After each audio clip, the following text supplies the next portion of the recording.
ibe-bless kami ni Lord at bigyan kami ng baby, then, you know, we'll be so happy. I'll be so happy. Ogie and Regine Velasquez Alcacid planong magpa-artificial insemination para magkaanak matapos ang kanilang matagumpay na pag-iisang dibdib ni Ogie nung nakaraang taon. Sumaba kaagad sa pagtatrabaho si Regine sa pagsisimula pa lang ng 2011 kahit balitang nagkasakit siya. Nitong linggo lang, nag-taping na siya para sa upcoming telenovela nila ni Dingdong Dantes, ang I Heart You Pare. Parang naninibago ka ulit magtrabaho, pero after mga ilang oras lang, okay ka na ulit. Alam mo na, ito na ulit yun. Nakakondisyon ka na ulit. Last Friday na impress naman niya ang kanyang Cebuano fans sa kanyang ginawang concert sa Queen City of the South. At kanina sa Party Pilipinas, the Asia Songbird graced the stage with a powerful performance. Isang spot number na inintroduce ni Ogie through a heartfelt Mahal, message. susulat pala ako sa'yo ng bagong love letter eh. Pwede ko palang gamitin ang lahat ng mga title ng mga kanta ko. Alam mo, ikaw pa rin. At ikaw lamang ang tinutukoy ng aking mga kanta. At mahal, kung dumating ang panahon na maubos ang lahat ng mga letra at salita para makagawa ng awitin, hindi ako matatakot. Dahil ang pagmamahala natin, ang musikang sabay natin kakantahin habang buhay. Dahil sa kani-kanilang sunod-sunod na showbiz engagements, Ogie and Regine's most anticipated honeymoon in Italy has taken a backseat. Bunsod nito sari-saring tanong ang ibinato sa mag-asawa tungkol sa pinakaabangang pagbubuntis ni Regine. Ano nga ba ang sagot ng actress TV host sa pressure ng media at ng kanyang fans na maging isang ina? Totoo rin ba na by March, iiwan nila ni Ogie ang showbiz para tutukan ang pagkakaroon ng anak? If Regine does not get pregnant till say March or April, siguro dun muna kami maghahanap. At gaano katotoo na ine-explore daw nila ang possibility na magpa-artificial insemination para mapabilis ang pagdadalang tao ni Regine. Ngayong hapon sa kanyang unang live interview matapos ikasal, lalantad na si Regine para klaruhin ang mga nasabing issue. Live na live! Yes, mga kapuso, kasama na nga po natin ngayon, ako, si Miss Regine Velasquez. Mrs. Alcacid pala. Oh.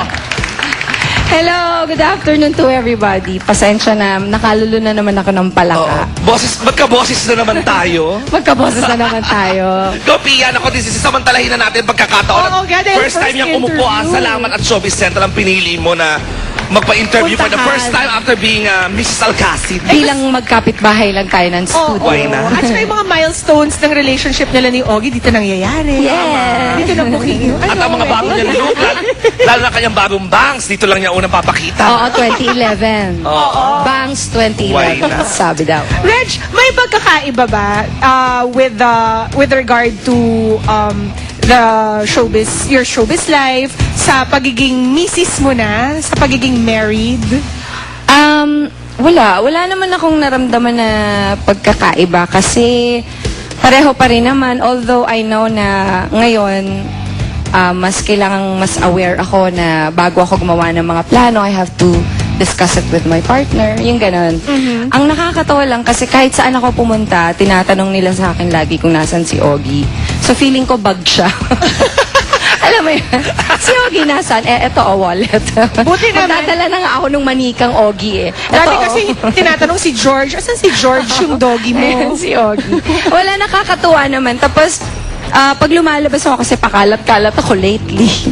Nasa mall lagi. Ang dami pa rin yung best wishes, yung ganyan, congratulations sa inyo. Nakakataba talaga ng puso, nakakatuwa. Tapos, ang dami apparently nakatnood nung wedding, tapos tuwang-tuwa sila, naiyak daw sila. So, I'm very happy naman. Sa bahay naman, may pagkakaiba ba na parang... Ayun ang gusto kong malaman eh. Kasi, Ngayon, Mrs. ka na, di ba? married na kayo. Pagluluto mo muna si Mister bago ka mag-taping ng I Heart You Pare or kailangan mo umuwi for dinner para ipagluto nga. si Mister. Paano ang May schedule gayong niya? priorities. May ganun priority. Kasi ginagawa ko naman na yon kahit dati pa. Pero pag nagtitaping ako, lagi kong sinasabi sa kanya na pasensya muna kasi I'm not gonna be able to cook for you. Eh, nakakaawa yun kasi bumibili siya ng food niya. Ganon. Pero naiintindihan naman niya. Actually, maraming tao nagtatanong sa akin, anong feeling? May difference ba? Kasi nga, we've been, di ba? Yeah. We've been Together Oo. Akala ko walang difference. Pero, yung yung sa aming dalawa parang wala, pero parang ramdam ko na parang mas na-in love pa ako sa kanya. If that's even possible, I don't know why. Pero, Yun hindi eh. nga, bakit parang mas in love pa ako? How come, Reg? Bakit? Meron ba siyang more special things na ginagawa? He's the same. He's sweet, he's really mabait. Pero parang ngayon, parang mas klaro sa akin lahat. Ewan ko, pero mas in love talaga ako. Parang ganun yung naramdaman ko. Nung wedding nga, yung friends ko, they kept telling me, even si Ninang Wilma Galvante was saying na, we have never seen you that happy. Like, the whole time I was just, I have this smile na parang nakakain ako ng hanger. Ano ba? Ano-anong kinakain mo? And actually, even up to this day, I'm still wearing that same smile. I'm so happy talaga. Kita naman doon sa aura ni Mr. Jim Velasquez, di ba, audience? Lang iba yung may smile, ngiting misis, ngiting happy. Curious lang ako, ikaw ba nagpa-practice ka na sa mga papeles, sa mga cheque ng pirmang Mr. Jim Velasquez Alcacid? Ganun ang mga pirma mo ngayon, di ba? Ganun yan? Oo, ganun. Ngayon hindi pa kasi hindi ko pa naaayos yung mga papeles na kailangan kong ayusan, bilang nagtitiping nga ako. Pero pag natapos ko to lahat, siguro I'll take care of that. Ito na ngayon, ang balita namin, dahil nga bagong kasal, sumegway ka agad sa TV ng I Heart You Pare, nang kasabay pa ng honeymoon, nagkasakit ka na daw. Ano ba nangyari? Hindi, actually, bago ako magtrabaho, I got sick first. Kakaluto yata. Tsaka tumaba ako yung care ko. Normally pag misis, tabang misis lang naman. normally pag tumatawa ako, nade-depress na ako, pero ngayon parang tawang-tawa ako. Ano ba nangyayari sa akin? Parang ano ba? Oo, ganun talaga yung ano ko. Masarap Tapos, pala yan. nung nagkasakit nga ako, ang sweet ni Ogie kasi inalagaan niya ako. Hindi siya normally kasi pag kayong gabi na, pag natulog yan, good night honey. Ganon agad eh, todo agad. Todo agad yung hilik. Ngayon hindi, kasi binabantayan niya ako. Sabi ko, why do you have to? Hindi, sabi ko, bakit mo ako kailangan bantayan? No, because you have a fever. I need to, meron siyang ganyan. So, nakakatuwa naman. Ayun. Hanggang ngayon, may sakit pa ako. Kaya nga, sweet ako ba to? Pero pag kumakanta, yung... Hindi halata. Alam mo naman ang Lalo na in her number kanina. Correct. Ang singing voice ni Songbird, iba pala sa speaking voice niya. Alam ng mga fans ni Regine yan, ano? Pag kumakanta na ang Songbird, sinasaniban. Oo. But with your sweetness, Reg, at saka yung parang burgeoning love pa rin nyo, parang it's hard to believe na parang wala pa siyang product, di ba? Wala pang resulta. Wait lang. Everybody's been asking for that. Oo. Nakaka-pressure ba? Because everybody now wants you guys to have a kid. Oo nga eh. Next chapter, please. Parang ganon. I understand naman kasi people are really excited for us. Like, before we got married, everybody was asking, when are you getting married? Oo. Now that we're finally married, when are you gonna have a baby? Ganun naman yan eh. Oo. Basta sa akin, sa aming dalawa ni Ogie, I don't wanna put pressure on both of us kasi mahirap eh. Mas lalong hindi dadating. So we'll just pray about it. Of course, I'm very aware of my age. And so this he. So we're open naman to, all kinds of whatever. Modern aid. Oo. Whatever. Kasi that's reality eh. So if you really want, then we have to resort So to at that. what point will you say na parang, sige, game, let's do this. Let's do whatever it takes. Gawin na natin ang lahat ng may Sayaw sa offer ng ubando, science. donate ng itlog. Diba? Ano ba yung mga ginagawa? Artificial Alay ng bilhin. Correct. Kasi di balita nga namin, kaya nga in relation to Pia's question, by March nga daw, magbe-break muna kayo ni Ogie para asikasuhin ng mga bagay-bagay. Totoo ba ito? Olympics na daw to. Tumbling na.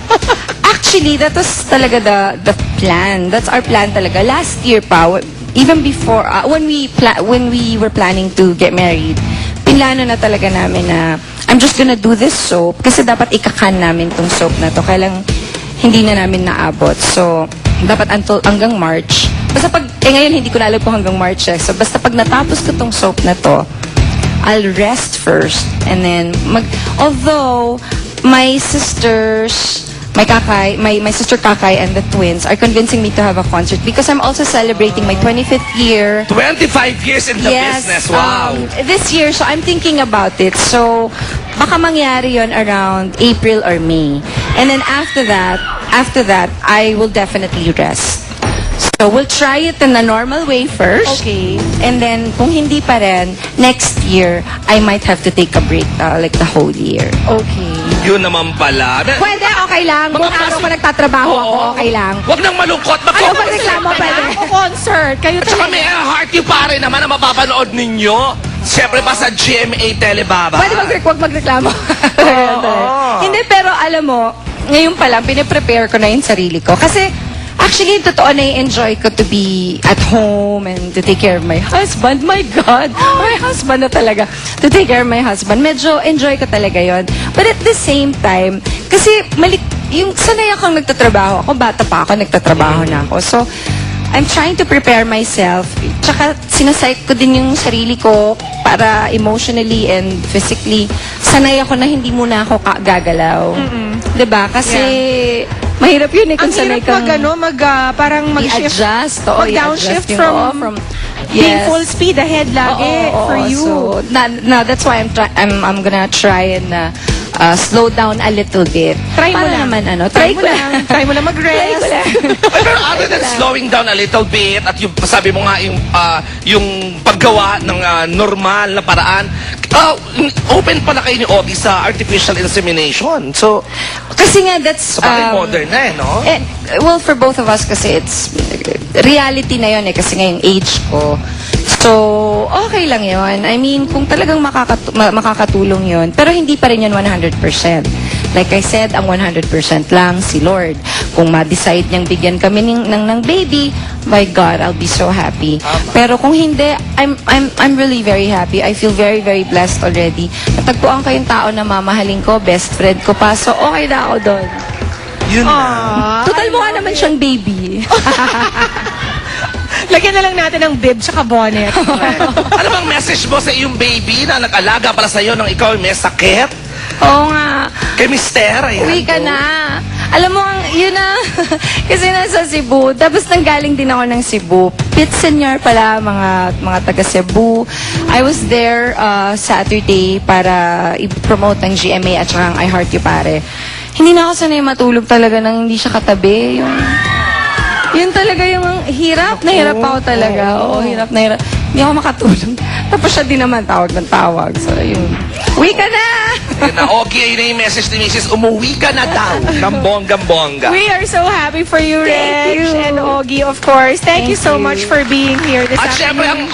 ang I Heart You Pare at ang Party Pilipinas, imbitahin mo na ating mga kapuso. Well, can I just say thank you to everybody who watched the special. Maraming salamat po. Sobrang ganda.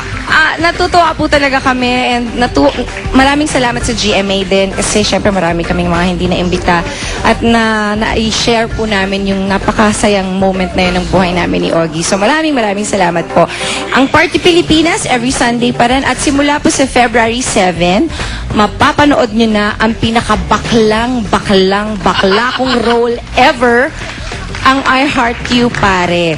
Kasama ko po dito si Ding Dong Dantes. Alam mo what's nakakatuwa tong soap na to kasi bukod sa bakla ako, nandun pa rin yung chemistry namin ni Ding Dong. Kasi mahihiwalay mo naman si Regine at si Ding Dong. Pag kaming dalawa na yung nandun, nakakakilig pa rin. So kung gusto nyong makilig, sumilip sa mundo ng ating mga minamahal na kapatid na bakla, manood po kayo ng I Heart You Pare. Ako excited na sigurado ang lahat ng ating mga kapuso, lalo yung mga fans ni Songbird sa I Heart You Pare. Abangan po ninyo yan dito lang sa GMA. February 7 na po yan sa GMA Telebabad. Yes. I Heart You Pare. Yes. Thank And you we very heart much. you, Miss Regine Thank you. Velasquez. Thank you very much. I heart you guys. I heart Ogie Alcacid. Bye. Thank you. Thanks, Reg. At magbabalik pa po ang Showbiz Central. Susunod na, bida ng alakdana na si Luis de los Reyes na impresang director at co-stars niya.